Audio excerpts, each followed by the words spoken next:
Bienvenidos y bienvenidas a esta nueva sesión de Pensaments.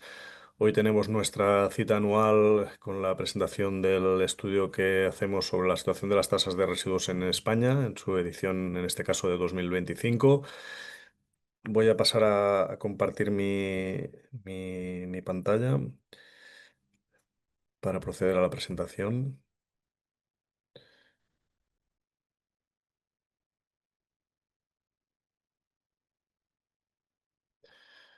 Bien, pues como decía, hoy entre mi compañero Gerard Marina y yo mismo vamos a presentar el estudio anual de la situación de las tasas de residuos en España. Es un momento realmente propicio para ello, pues muchos municipios están en plena vorágine de aprobación de ordenanzas fiscales. Y bueno, comentar que es un estudio que realizamos desde el Observatorio de la Fiscalidad de los Residuos, que es una iniciativa de la Fundación END. Y en pantalla tenéis los principales elementos que contiene el estudio. Por una parte, unos aspectos generales en relación con el marco legal que voy a presentar yo mismo. Luego le voy a pasar la palabra a mi compañero Gerard para que presente la situación de las tasas domésticas y comerciales, y voy a retomar yo la palabra para cerrar, abordando la situación de la cobertura de costes, la evolución que hemos estado viendo en estos 10 o 11 años de realización de estos estudios anuales, y finalmente unas conclusiones. Esperamos estar alrededor de 30 a 35 minutos para que dé tiempo suficiente para preguntas o reflexiones por parte de la audiencia. Muy bien, pues sin más, voy a abordar algunos aspectos generales en relación con el marco legal. Bien, es sabido que por un lado las tasas de residuos son reguladas por la Ley de Haciendas Locales como cualquier otra tasa municipal, y por otro hay una especificidad muy clara en relación con lo previsto en la Ley Estatal de Residuos, la Ley 7 de 2022. Concretamente, esta ley, en su artículo 11.3, estipula que las entidades locales establecerán en el plazo de 3 años a contar desde la entrada en vigor de esta ley una tasa o, en su caso, una prestación patrimonial de carácter público y no tributaria específica, diferenciada y no deficitaria, que permita implantar sistemas de pago por generación y que refleje el coste real, directo o indirecto, de las operaciones de recogida, transporte y tratamiento de los residuos, incluidos la vigilancia de estas operaciones y el mantenimiento y vigilancia posterior al cierre de los vertederos, las campañas de concienciación y comunicación, así como los ingresos derivados de la aplicación de la responsabilidad ampliada del productor, de la venta de materiales y de energía. Como veremos, este artículo ha tenido consecuencias importantes en su aplicación por parte de las entidades locales. No es el único elemento de la ley que aborda la cuestión de las tasas de residuos. En concreto, el artículo 11.4 enumera diferentes posibles criterios de diferenciación en la definición de las cuotas, como por ejemplo discriminaciones por el uso de punto limpio, compostaje doméstico, riesgo de exclusión social, etcétera. Bien, el plazo de 3 años establecido por la ley venció el 10 de abril de 2025. Por tanto, esta es la primera edición del informe anual del Observatorio de la Fiscalidad de los Residuos realizado con posterioridad a esta fecha. Ya el informe del año pasado fue importante para ver cuál era la situación de partida antes del vencimiento del plazo legal, y por tanto el informe de este año nos permite comparar no solo con años anteriores, pues especialmente con el año 2024, justo antes de que entrase en vigor las obligaciones establecidas en estos artículos.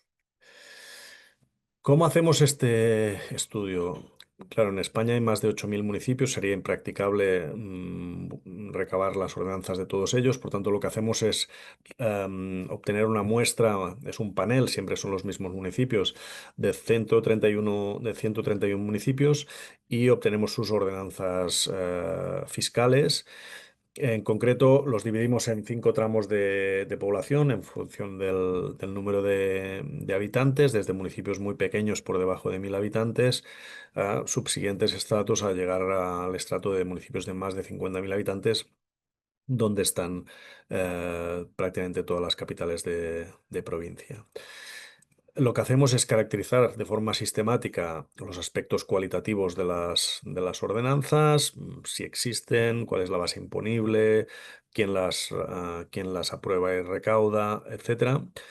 Pero también una caracterización sistemática de aspectos cuantitativos, particularmente de las cuotas de los hogares y comercios. Es importante señalar que para poder comparar las ordenanzas, singularmente en estos aspectos cuantitativos, lo que hacemos es definir un hogar tipo y 11 comercios tipo, que nos permitan ver qué pagan cada uno de ellos en los diferentes municipios. Por otro lado, calculamos la cobertura de costes y esto lo hacemos a partir de las bases de datos de presupuestos de las entidades locales que centraliza el Ministerio de Hacienda, lo que se conoce como Comprel. Presentamos datos de una serie histórica, pero también de presupuestos aprobados y liquidados respectivamente en 2024 y 2025, si bien estos valores son provisionales aún por parte del Ministerio de Hacienda. En relación al tipo de figuras cobratorias, sigue persistiendo un porcentaje muy mayoritario de municipios que optan por tasas. En este caso, en verde claro, se ve que es un porcentaje que supera prácticamente el 90%. En algunos casos se utilizan también otro tipo de figuras. Eh, una que está ganando algo de importancia, estamos viendo, es el uso de prestaciones patrimoniales, pero aún, como digo, pues son un porcentaje de uso muy bajo. Y solamente encontramos un municipio que utilice precios públicos para el cobro del servicio prestado a las actividades económicas.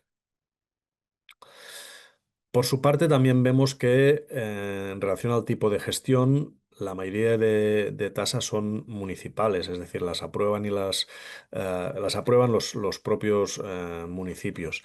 Pero hay un porcentaje relevante de casos donde la tasa es aprobada por alguna entidad supramunicipal, ya sea un consejo comarcal, una mancomunidad.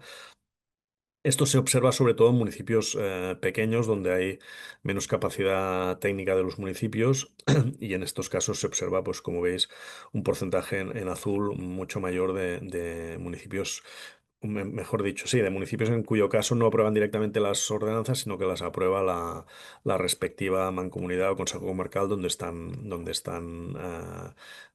insertados.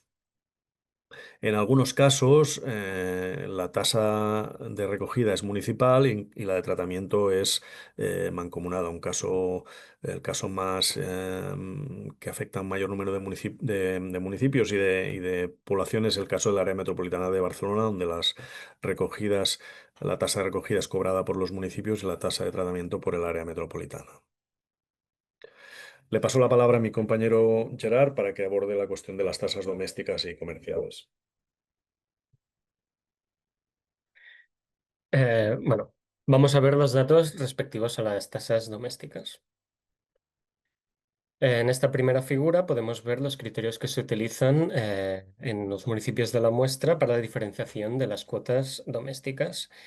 Las cuotas fijas se usan en el 34,7% de los municipios de la muestra y es un porcentaje más alto para los municipios en los estratos de población más bajo.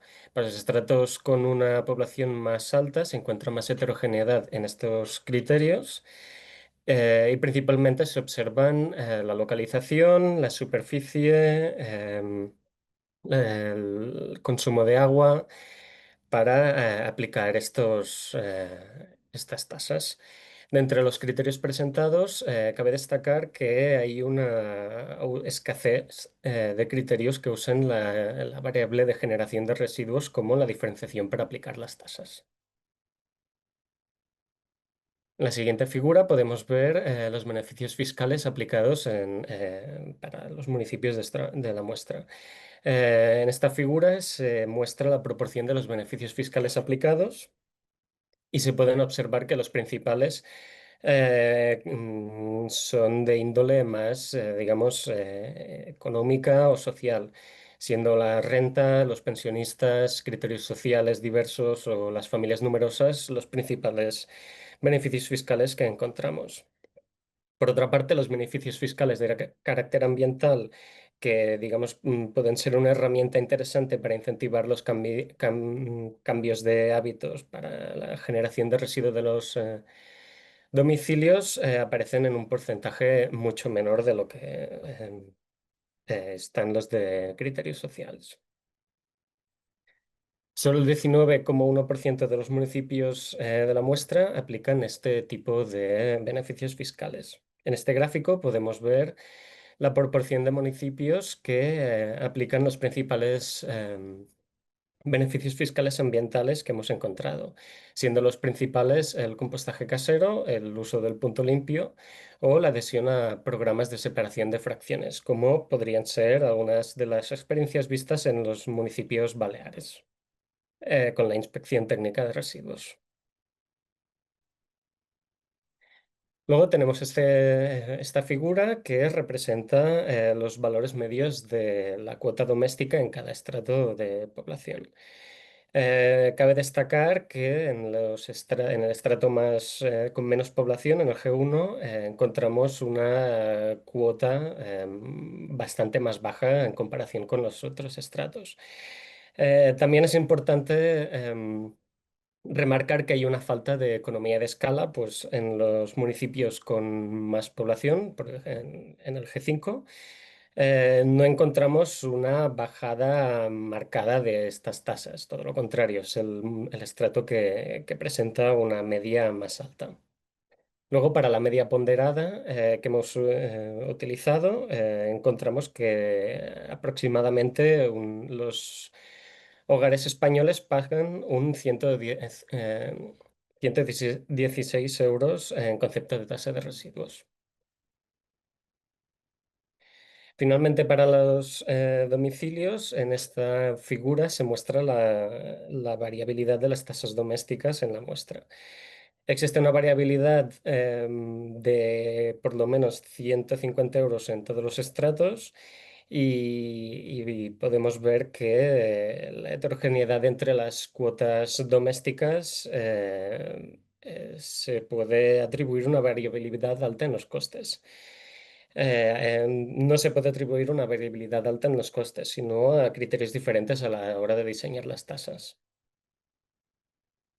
A continuación, pasamos a ver los datos sobre las tasas comerciales.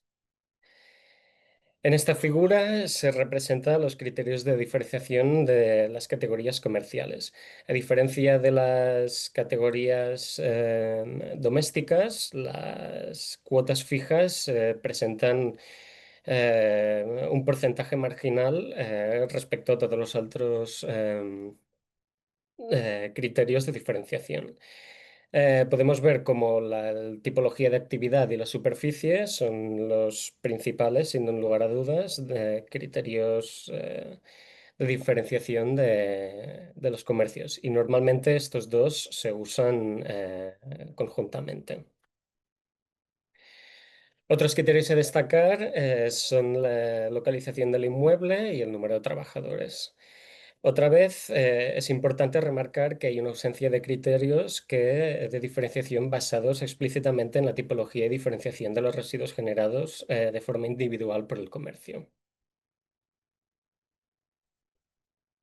Volvemos con los beneficios comerciales, en este caso para los comercios. En esta figura se representa el porcentaje, otra vez, de los beneficios fiscales aplicados a los comercios, según la proporción de veces que aparece en cada uno de ellos. Los principales son el estado de actividad de los comercios, la contratación de un gestor privado para la gestión de residuos, las actividades relacionadas con la administración pública y las actividades sin ánimo de lucro o el servicio de recogida. El servicio de recogida se podría entender como la frecuencia de recogida que tendrían los comercios o la localización de los comercios, de los contenedores respecto a la actividad. Aquí también cabe destacar poca presencia de beneficios fiscales ambientales para los comercios. De entre los presentes, los principales podrían ser la presencia de sistemas de separación de fracciones o los comercios que cuentan con un certificado de gestión ambiental. Finalmente, en esta figura podemos ver las variabilidades que existen entre los distintos comercios, tipos y el estrato donde se encuentran. En general existe una variabilidad marcada entre todos los comercios y estratos, siendo los restaurantes, los bancos, hoteles y supermercados los que presentan una variabilidad mayor. Le devuelvo la palabra a mi compañero. Gracias, Gerard. Pues seguimos con el análisis de la recaudación y la cobertura de costes, tal vez uno de los aspectos que ha tenido un mayor impacto entre los incluidos en la ley. Como decía, para 2025 hemos trabajado con datos de Comprel, la última, eh, la última actualización en fecha 30 de septiembre por parte del Ministerio de Hacienda, si bien aún son datos provisionales. Y básicamente lo que obtenemos es que los gastos totales de recogida, gestión y tratamiento suman 5.300 millones de euros, mientras que los ingresos totales en concepto de tasas de residuos alrededor de 3.500, lo que da un porcentaje de la, perdón, de la cobertura del 65%. Em, bueno, señalar que esta base de datos tiene algunas limitaciones y aún así es la mejor fuente que podemos utilizar para obtener este valor. Por otro lado, presentamos la evolución histórica de los diferentes años que hemos estado realizando este estudio. La primera edición fue en 2015. Luego hubo un paréntesis de 2 años y desde 2018 lo estamos realizando anualmente, manteniendo el panel de municipios. Y bueno, este es uno de los gráficos importantes. Se observa que, a ver, lo que leemos aquí es que en el eje de la izquierda tenemos las cuotas medias domiciliarias para los diferentes estratos y en color gris la cuota media ponderada, que tal vez es el valor más significativo, donde se observan los 116 euros por hogar que ha comentado ya Gerard. En cambio, en el eje de la derecha tenemos números índice, donde el primer año de la serie corresponde al valor 100 y hemos construido el número índice correspondiente a la cuota media ponderada y al IPC hasta 2025. Lo que se observa es que en el periodo 2015-2020 la evolución de las tasas y la evolución del IPC fue absolutamente pareja. Luego vinieron 3 años, 2021, 22 y 23, donde hubo fuertes subidas del IPC, como recordaréis, y las subidas de la tasa no alcanzaron la misma magnitud. En 2024 fue el primer año donde esta tendencia cambió. El salto 2023-2024 ya fue mucho mayor para las tasas que para el IPC. Concretamente, las tasas aumentaron, las tasas medias para el hogar tipo aumentaron alrededor de un 8%, mientras que el IPC pues alrededor del 3%.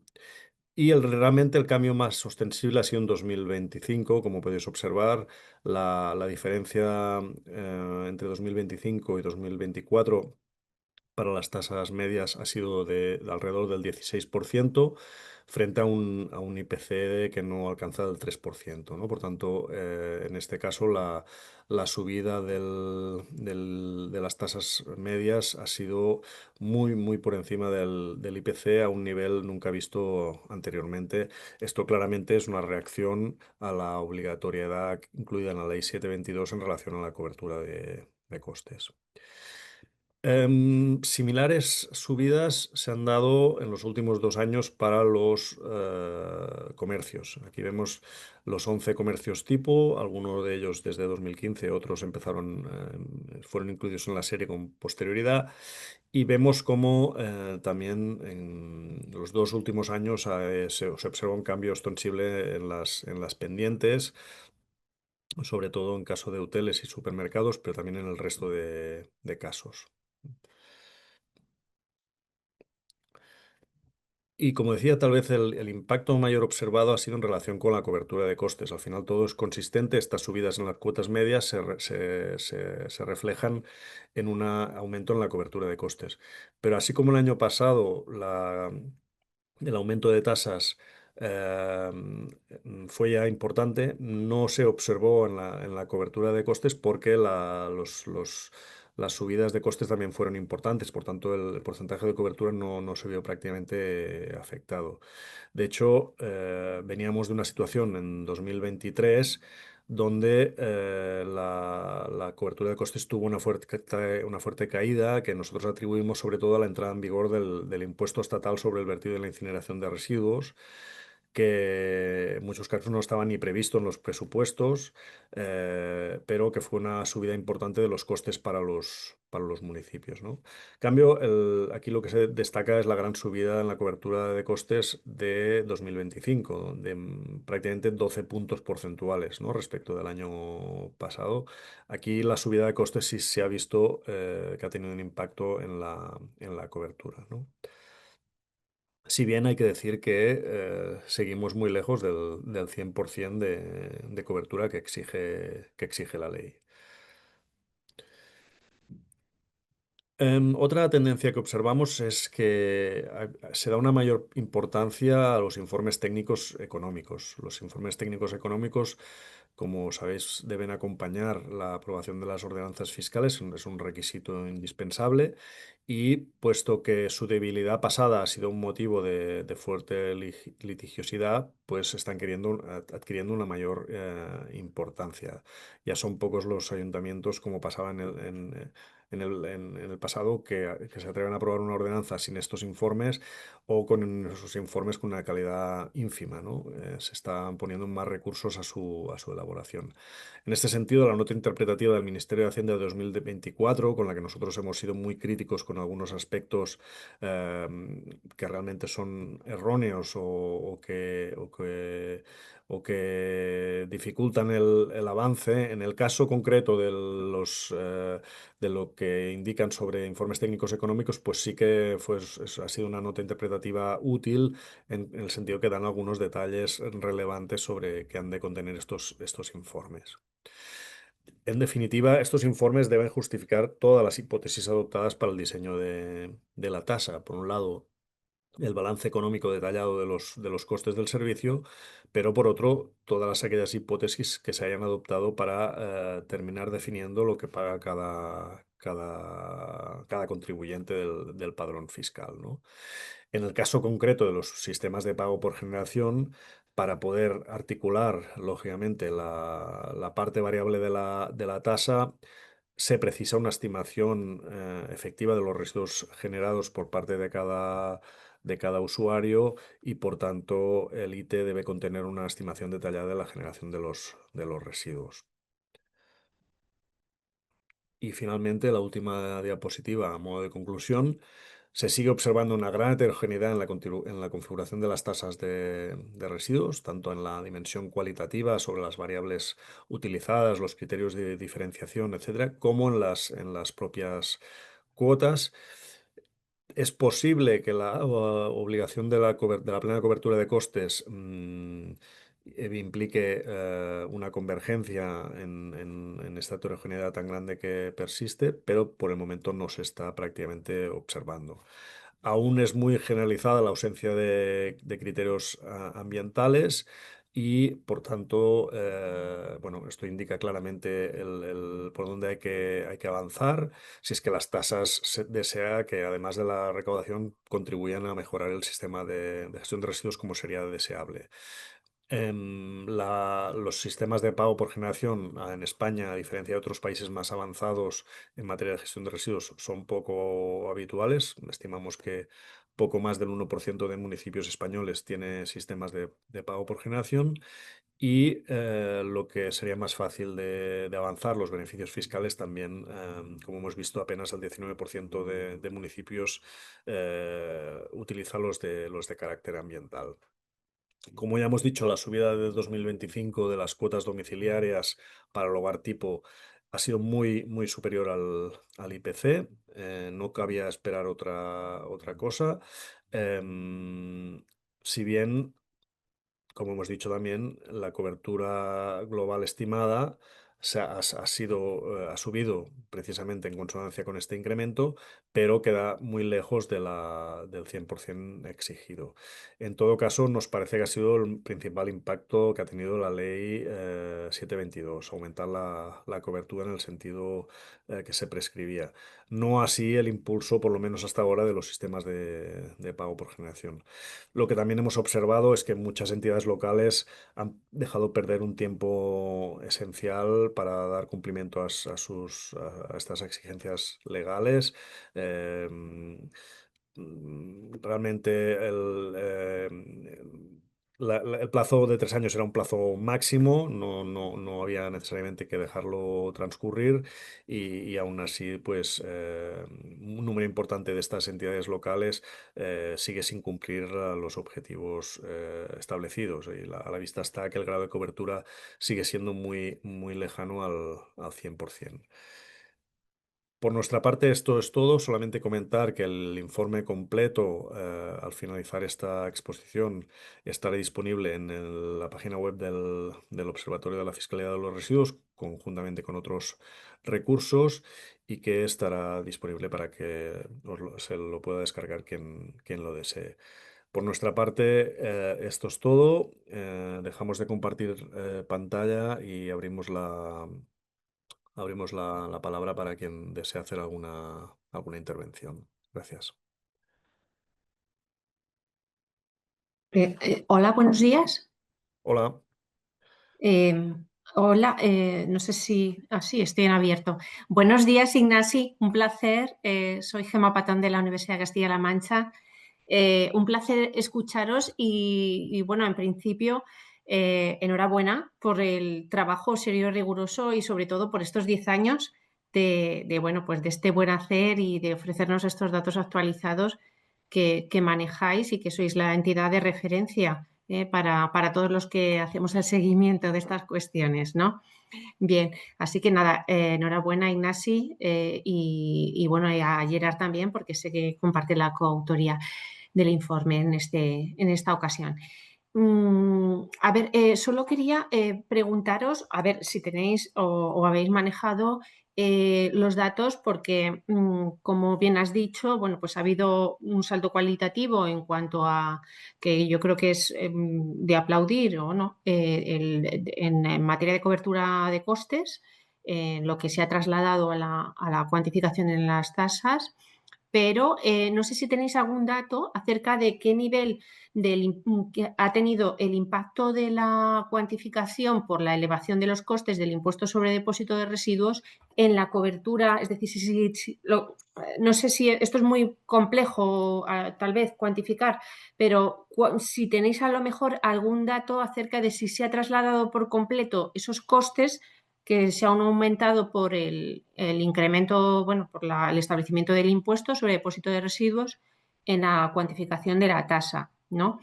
Y bueno, si me podéis dar alguna idea sobre si esto se ha producido en una gran medida. Y esto, a ver, también mi pregunta va por una cuestión, y es que en algunos modelos de gestión de residuos, en modelos consorciados, lo que ha ocurrido es que muchos ayuntamientos han absorbido ese aumento del coste derivado del impuesto sobre depósito de residuos y no se ha trasladado a la tasa. Por eso, de aquí mi pregunta, ¿no? Esta es la cuestión. Y luego, en segundo lugar, vosotros, además, que os dedicáis a la implementación de los sistemas de pago por generación, me gustaría saber bueno, pues en qué medida el número de municipios ha ido avanzando, sobre todo en Cataluña, que es donde, y Baleares, donde más, ¿no? Se ha implementado los sistemas de pago por generación. No sé si tenéis también datos sobre esto. Nada más y sobre todo reiteraros la enhorabuena. Gracias. Gracias, Gema. A ver, la primera cuestión que planteas es algo complicada porque realmente la parte de cobertura de costes la estamos abordando a través de Comprel, como decía, ¿no? Y en Comprel esta segregación no está realizada. Em, por tanto, lo que te puedo decir es la percepción que tenemos de ello, ¿no? De lo que comentas. El hecho que en 2023, como presentaba en un gráfico anterior, se observa una bajada importante de la cobertura de costes, yo creo que en gran medida es atribuible a esto, ¿no? Y por tanto, yo diría que en general sí se está tomando en cuenta la existencia del impuesto y su coste en los balances económicos. Lo que pasa es que en algunos casos el impuesto no está llegando a los municipios. ¿Mm?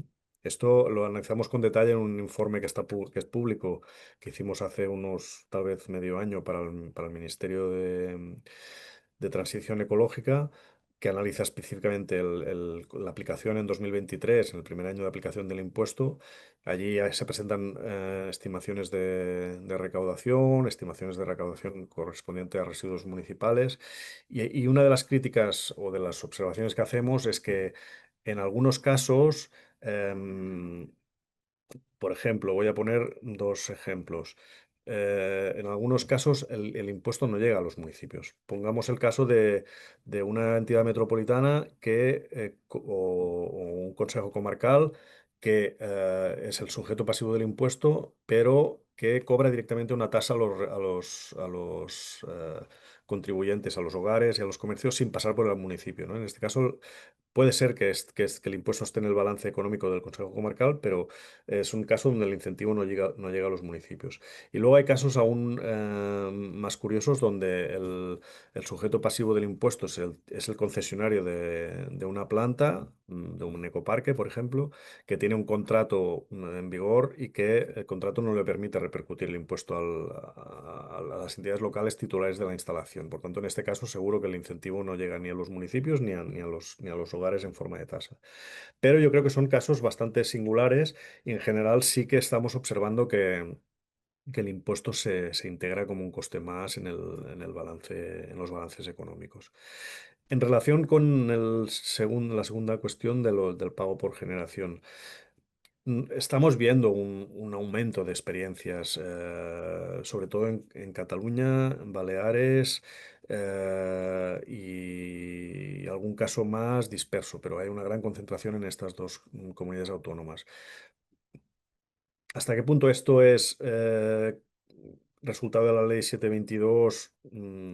Ya se me hace más difícil de decir. Como sabes, el artículo 11.3 hace una mención muy vaga, muy ambigua a los sistemas de pago por generación que no se puede entender como una obligación explícita, ¿no? Por tanto, no sé hasta qué punto es una consecuencia de esta mención o simplemente de que es la tendencia natural de los municipios que quieren ir mejorando su sistema. Em, ujú, Gracias. Bien, Tenemos muchas también, gracias. de nada, tenemos una palabra por parte de Juan Manuel Sí, Padrón. hola, hola, ¿qué tal? Hola. Buenos días por la mañana. Lo primero es sumarme a la felicitación de la profesora. La verdad que siempre les tenemos a ustedes como referentes y me encanta la labor que hacen. Casi todos los documentos que publican los tengo a buen recaudo. Y también quiero aprovechar y felicitar a la profesora, que de ella también tengo algunos estudios muy interesantes, algunos en colaboración con la propia ENT. No quiero ser muy largo y extenderme, solo varias cuestiones y compartir con ustedes la realidad de la situación en Canarias, que es de donde comento.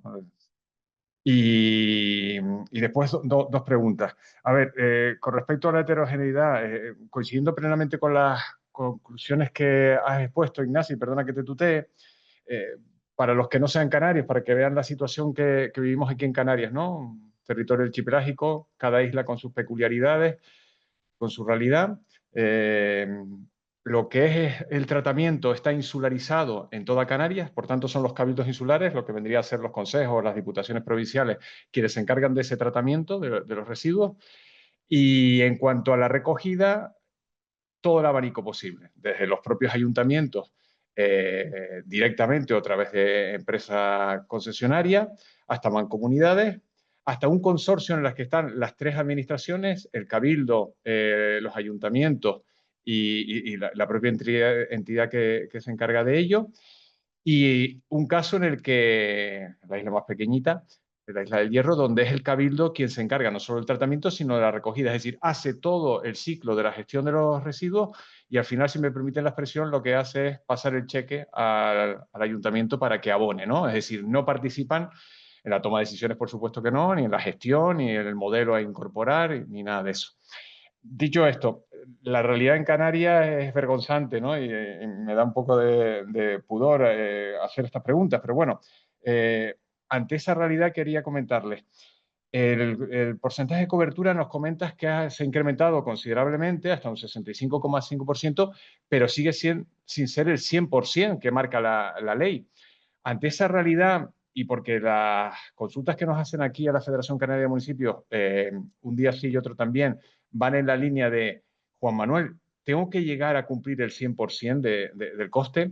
Pensemos en realidades como esta.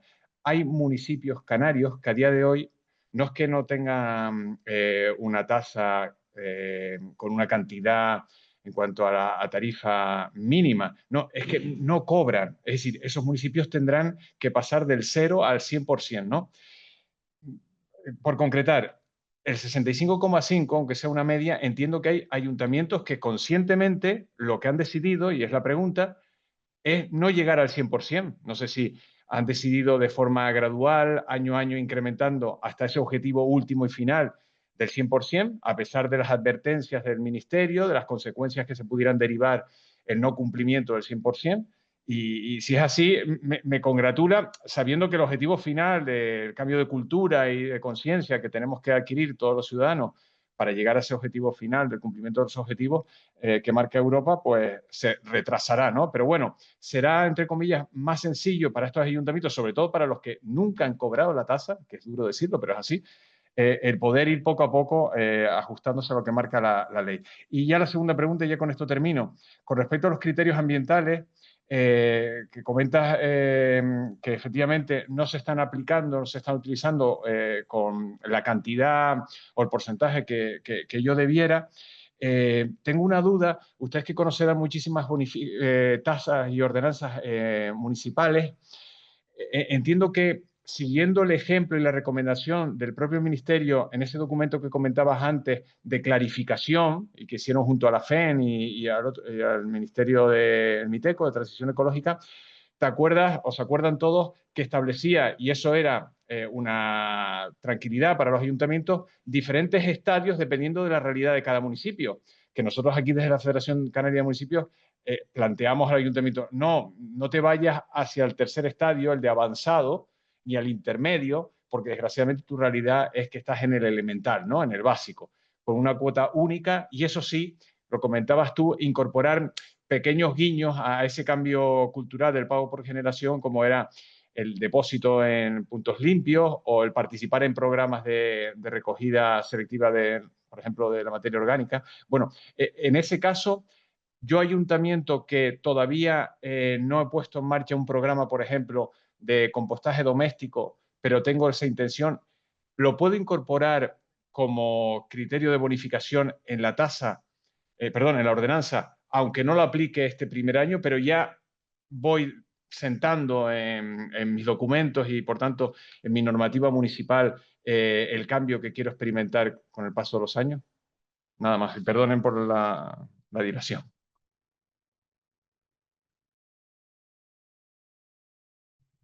Gracias, Juan Manuel. A ver, nosotros no estamos viendo municipios que aprueben tasas donde de una forma explícita se diga que no cubren costes, ¿vale? O sea, en el informe técnico económico eh, sí vemos algunos pocos que están haciendo un escenario de transición y que en el propio informe económico se dice, pues el primer año vamos a cubrir el 80, el siguiente el 90 y tal. Pero en la mayoría de municipios que no han dado cumplimiento, simplemente no han tocado nada. Es decir, no han aprobado una reforma de las tasas. Ese es el drama, digamos, de los pocos, que son muy pocos aún, en Canarias tal vez algunos más, que no tienen tasas y de aquellos que no cubren, que son muchos más. En estos casos, lo que ha pasado es que no han tocado nada. Y que a mí me sorprende que los interventores permitan aprobar presupuestos donde haya tasas que no cubren, pero así es. En aquellos casos donde sí se han acometido las reformas, por lo general, ya digo, o se cubre el 100% o se hace una transición para que así sea, ¿vale? En este sentido, la posibilidad que decías de aprobar algunas cuestiones en vistas a su aprobación, a su aplicación en años subsiguientes, creo que sí que es posible, pero tampoco perdamos de vista que las ordenanzas fiscales tienen, o sea, se pueden modificar con facilidad año a año. Por tanto, tampoco le veo demasiado sentido hacer esto. Se puede hacer, pero, pero bueno, no es muy común y tampoco, no sé, viendo digamos, la facilidad con la con lo que se aprueba un paquete de reforma de ordenanzas año a año, no sé si tiene mucho sentido. Abordo una pregunta en el chat que nos hace Beatriz Navascués. Decía, quería preguntar si si el hecho de que las tasas no estén relacionadas con la generación de residuos puede hacer que los recursos y reclamaciones progresen para su anulación. En nuestra opinión, la ley de residuos es tan ambigua en lo que se refiere a pago por generación que yo me cuesta de ver que que esto vaya a pasar, pero bueno, más sorpresas nos han dado los tribunales. Quiero decir, creo que es mucho más categórico la cuestión de la cobertura de costes que no el llamado ambiguo a los sistemas de pago por generación. Le paso la palabra a María Calaf y luego a José Luis Sánchez. Hola, buenos días. Gracias, Ignasi y Gerard, por vuestra presentación. Me presento, soy María Calaf, la responsable de la subárea de tasas de residuos de ENT. Quería hacer una reflexión alrededor de un aspecto que todavía es bastante... no existen todavía estudios de base que permitan, ¿no?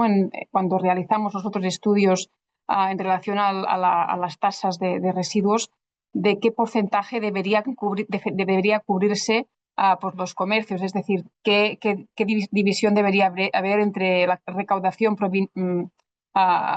que proviene de los comercios frente a la que proviene de los domicilios. Este es un hecho no sé si lo estáis de acuerdo con ello, que todavía es una falta que hay alrededor de estos estudios. Por otro lado, quería responder a Gemma Patón alrededor del tema de la implementación de los sistemas de pago por generación, que Ignasi ha respondido. Quería puntualizar algún dato más. En 2025 cerca de unos 80 y pico municipios en Cataluña ya tienen este sistema implantado, que son el doble aproximadamente de los que había en 2024, un año antes. Y la motivación que tú preguntabas si se debía a la ley, técnicamente pienso que no se debe exclusivamente a ellos, sino sobre todo en Cataluña pues se ofrecen subvenciones ligadas a la implementación de estos sistemas, lo que conlleva pues que muchos municipios hayan apostado por implementar estos sistemas. Y básicamente quería decir esto. También quería preguntar a Ignasi y a Gerard si en la elaboración de estos estudios de tasas se detectan barreras y sobre todo pues, si son de tipo técnico-político para llegar a la cobertura de costes, etcétera. Y ya con ello pues ya estaría. Vale, gracias, María. En relación con el porcentaje de residuos o de costes más bien comerciales y domiciliarios, claro, esto es una variable clave a la hora de diseñar las ordenanzas, puesto que no solo tenemos un objetivo de recaudación global, si queremos hacer las cosas lo más afinadas posible y evitar subvenciones cruzadas entre domicilios y comercios, lo normal sería tener un objetivo de recaudación para domicilios y un objetivo de recaudación para comercios, pero esto exige tener los costes por separado. Y en el mejor de los casos tendremos por separado los costes de los servicios que se prestan de forma segregada, pero gran parte de los comercios son recogidos conjuntamente, ¿no? Por tanto, sí que hay realmente adolecemos de faltas de estudios en este sentido, como decías, ¿no? En relación a la cuestión de las barreras, a ver, barreras para la realización de este estudio no encontramos porque nos basamos en Comprel y nos basamos en las ordenanzas fiscales. Lo que sí que encontramos, y tú lo sabes mejor que yo, es barreras a la hora de que mejoras en las tasas puedan tirar para adelante. Yo diría que la mayor parte de barreras son políticas, ¿no? Es decir, municipios que, digamos, desconocen o el alcalde o el concejal respectivo pues no quiere simplemente soportar los costes de políticos de una reforma de este tipo.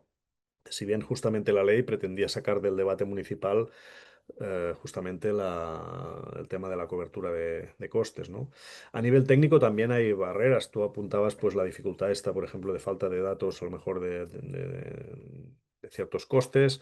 Yo también señalaría la deficiencia importante que existen en muchos padrones municipales que imposibilitan a lo mejor cruzar variables que serían útiles, como el número de residentes o el consumo de agua o incluso la renta, ¿no? A veces no a veces, casi siempre nos vemos obligados a diseñar tasas partiendo de la información que el ayuntamiento no es que tiene, la que es capaz de cruzar, ¿no? Con el padrón fiscal, que muchas veces no es la que sería óptima, ¿no? Y esto sí sería una barrera técnica. A mí me sorprende que incluso grandes municipios tengan unos censos de actividades comerciales, por ejemplo, absolutamente desfasados y poco funcionales, ¿no? Y que, por tanto no puedes utilizar efectos de construir índices que estimen indirectamente la generación de residuos. Por tanto, hay barreras técnicas también, pero yo creo que en gran medida son políticas. José Luis Sánchez, por favor.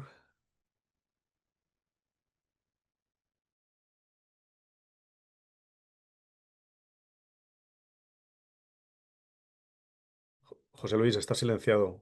No te oímos. Disculpa, no me había dado cuenta. Yo me sumo a la enhorabuena que os han dado por el trabajo que venís realizando, que nos sirve tanto a los que nos dedicamos a este tema. Y tenía una pregunta, ya que habréis estado en contacto con muchas situaciones diferentes. ¿Habéis detectado un nivel de litigiosidad importante en la aplicación de las reformas que se están llevando a cabo? Especialmente en lo referente al pago por generación, porque nos consta por las informaciones que vamos viendo que hay municipios y algunos importantes donde se cuestionan las reformas que se han hecho. ¿Habéis constatado algo en ese sentido que nos podáis comentar o que sea significativo? Tal vez Gemma también quiere aportar algo alrededor de Y esto, bueno, pero claro, Gemma, por supuesto. nosotros sí vemos que es un tema que la litigiosidad va en aumento, y esto es, por ejemplo, lo que explica que hoy día se ponga mucho más esfuerzo que el que se ponía hace un tiempo en la relación de informes técnico-económicos serios, ¿no? Para soportar al final lo que se impugna o lo que es crítico no son las cuotas que se publican en la ordenanza fiscal estrictamente, sino lo que hay detrás de ellas, ¿no? Y es ahí donde vemos que hay un esfuerzo mucho mayor que el que se ponían estos informes hace unos años, nada que ver. Por otro lado, también vemos en nuestra práctica que ahora este es un tema no solo de medio ambiente, es un tema de medio ambiente y de Hacienda, y los interventores están participando en las reuniones y los alcaldes, cosa que no sucedía hace 3 años o antes, ¿vale? También vemos que la mayoría de jurisprudencia, por no decir toda o casi toda, aún es con la ley de 2011, ¿no? O previa, por decirlo de alguna manera, a la ley 722.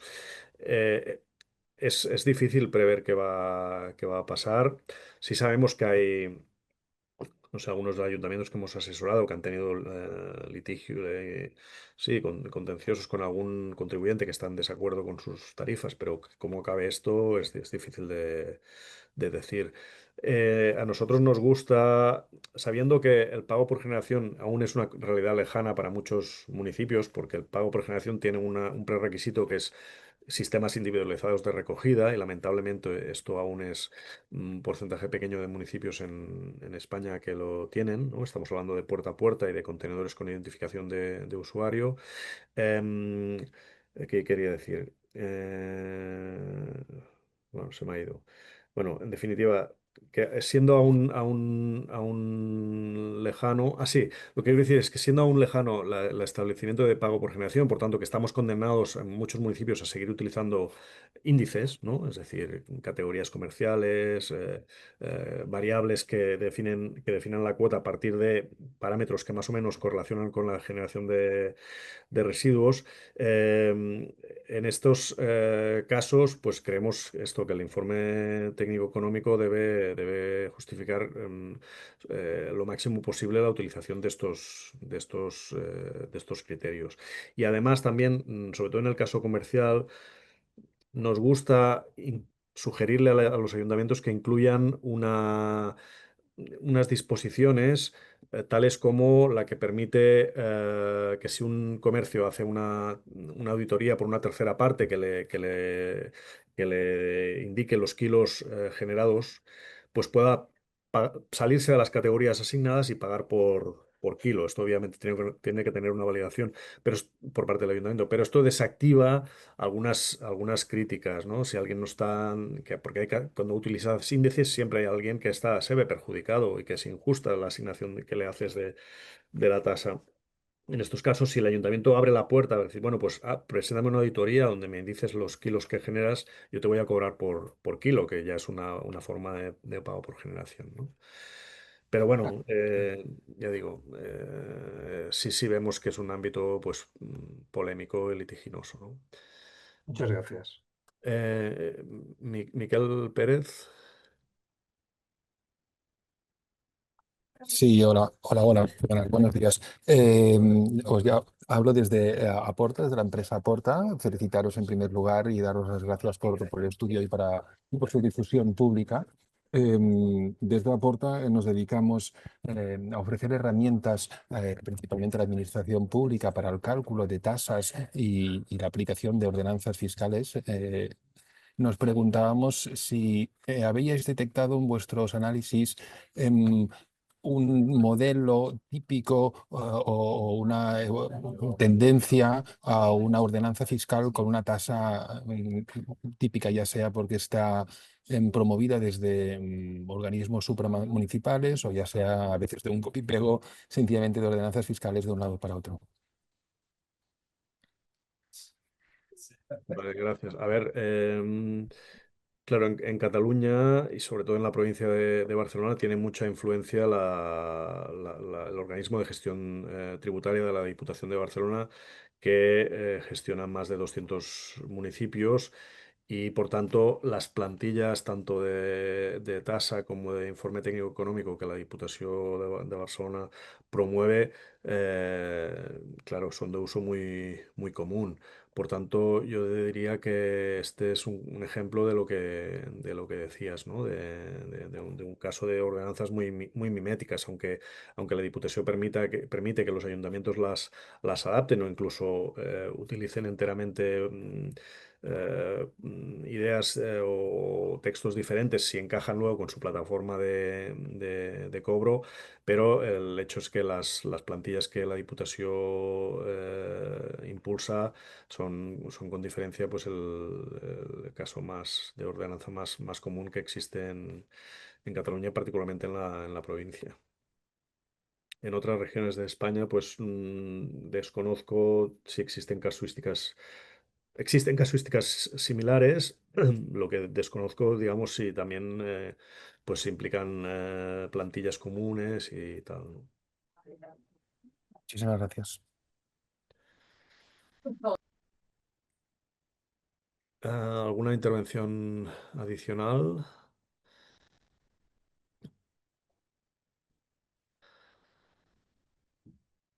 Perfecto, pues si no hay nada más, bueno, reiteramos nuestro agradecimiento por vuestra asistencia. De nuevo comento que el informe completo está ya disponible en la página web del Observatorio de la Fiscalidad de los Residuos. Y nada, ánimos a todos en este arduo proceso de ir mejorando las ordenanzas fiscales. Gracias.